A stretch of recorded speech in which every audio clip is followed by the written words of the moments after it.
Welcome to the Web Reservations online booking demonstration.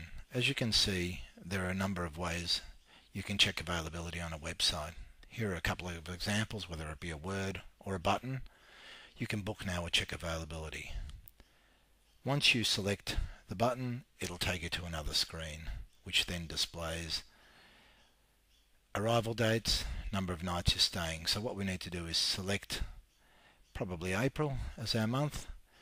We can see that there are 4 nights booked and not available in the system. We're going to select a date later in April, in this case the 20th, and we'll select one night. We'll then check availability. It takes us to another screen which then displays the number of room types available on that night. Here we have a deluxe twin room and a double room in this instance. It also shows us a nominal price for the night, and by clicking on the room type, in this instance we'll look at the first one, it gives us an image, a description of the room, the types of amenities that the room has, which will hopefully enable me to make a decision on which room I'd like to book. I then close this window and then proceed. I can book one or more of these room types if I'm making a group booking, for example, and then I'll select the number of guests. At this point, I need to identify myself, so I'll place my email address into the system and then press continue.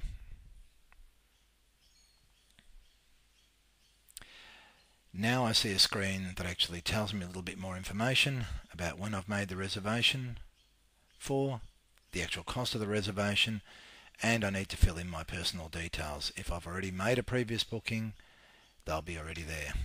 I can also add a message.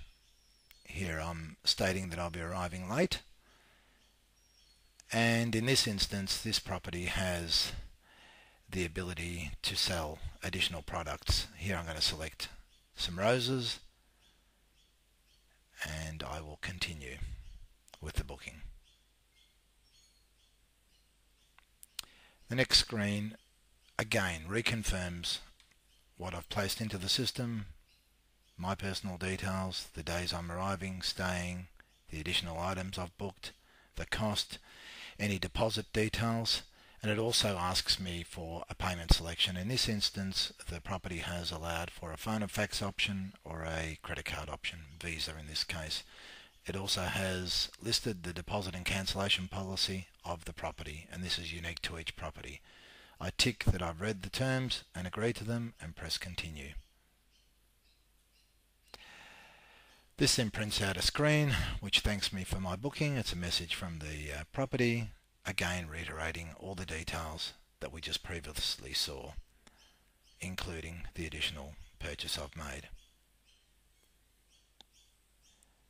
Moments after this screen appears, I will receive an email, which will then allow the customer to look at all the details, and it's a confirmation of the booking with the terms and conditions.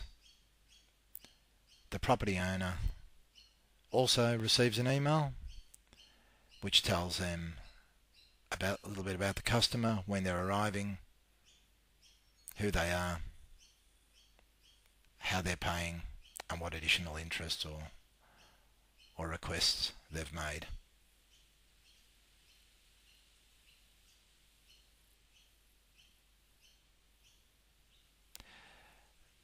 Each property has a unique ID, and they can go into their secure members area to actually retrieve bookings.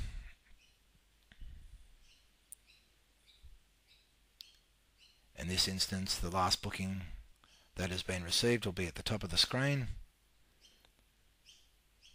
and by clicking the booking ID number, I'll open up the booking details page. This gives me all the details of the booking, as we saw previously in the emails,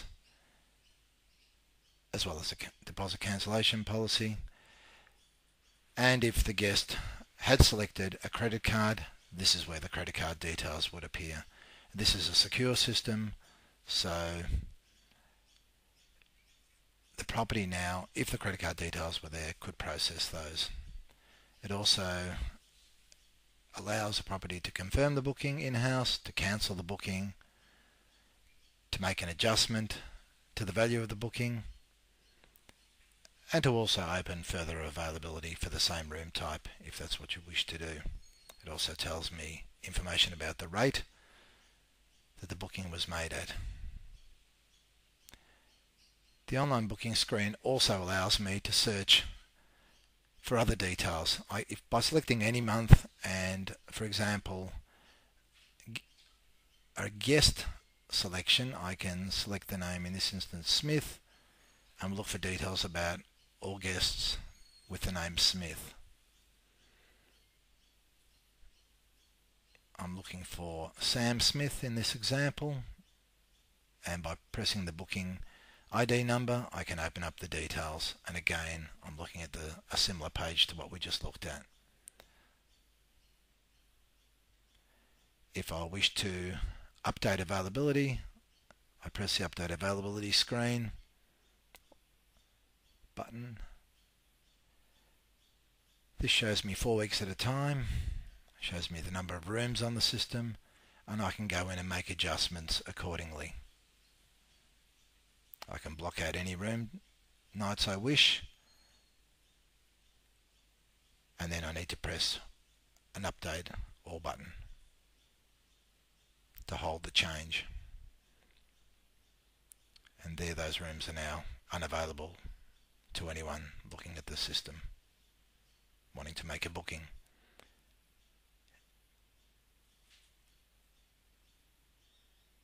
I can also restore availability by just reversing the process and then pressing the update all button. This screen also allows me to make changes into the future,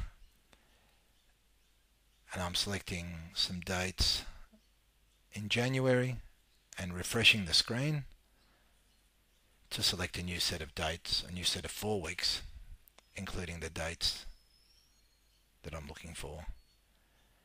And here I'm going to actually block out a couple of weekends in January.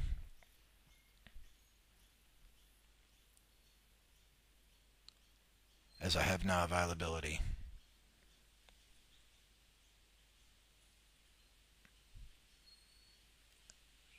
Once I've completed the changes, I again need to press an update all button. And it can be any of the update all buttons on the page. It doesn't matter. Now we can see those changes hold, and if we go back to our previous screen, we can make another booking, and we'll select January because we'll now see the dates that we blocked out are not available. However, we will select one of those days and we will press check availability. The system will automatically generate a message telling us that there are no rooms available, at which point we can either email the property or we can request another set of dates and go through the process again. It's as simple as that.